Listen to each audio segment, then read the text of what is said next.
Ya, hati orang nggak kita ketahui, tapi kalau kita perlakukan dengan akhlak, dia akan menerima dari hati nuraninya.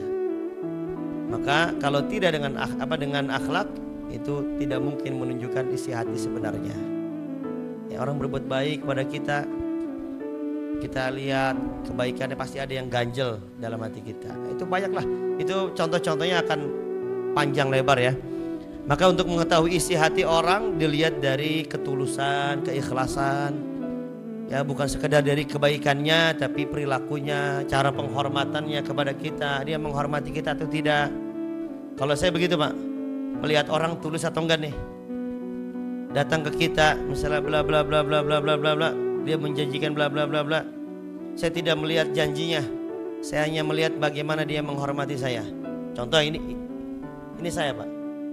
Kalau dia bisa menghormati saya sesuai posisi saya, sesuai pandangan orang, karena dia kenal kita, maka kita akan menghargai dia. Tapi kalau dia tidak paham posisi kita, sebagai apa kita dan apa yang dia manfaatkan, apakah pribadi saya atau ke posisi saya.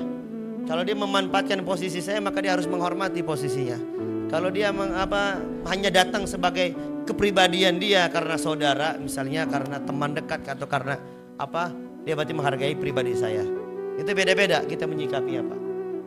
Ya, ketika orang luar nggak kenal kita, lah kita mau ditendang mau diinjek mau dikatain mau dicuekin mau ditunjuk-tunjuk kita nggak usah marah. Nggak perlu, emang lu nggak kenal gua ini siapa? Kan repot tuh, nggak perlu. Tapi kalau kita dengan orang yang kenal kita kenal dia, kita saling menghargai sesuai dengan posisinya masing-masing. Begitu Pak, Rasulullah sendiri waktu datang tokoh ke rumah Nabi ngerti itu tokoh, padahal umatnya yang harusnya dia mencintai Nabi, harusnya dia menghormati Nabi, mentakzimkan Nabi, tapi Nabi tahu ini tokoh, maka Nabi bangun berdiri menyambut dia. Paham ya? Itu bagaimana Nabi menghormati orang yang punya kehormatan di tengah-tengah masyarakat. Tapi kalau tidak ngerti cara menghormati orang Pak, kita nanti nggak dihormatin lagi. Nah, maka kita belajar menghormati orang. Oh dia nih Bapak RT, hormatin Pak sebagai kepala apa ya? Rumah tangga. Ketua rumah tangga. Harus dihormatin Pak.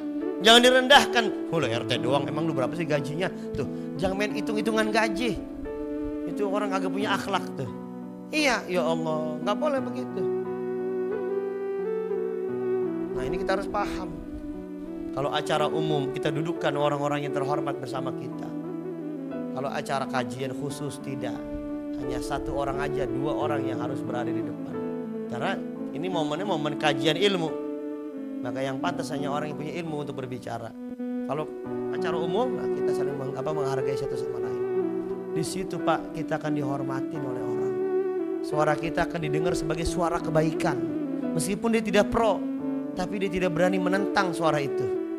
Meskipun dia tidak setuju, tapi dia tidak berani merendahkan suara itu. Kenapa? Dia paham, hati nurani menjawab ini benar. Cuma dia rugi kalau ngikutin itu.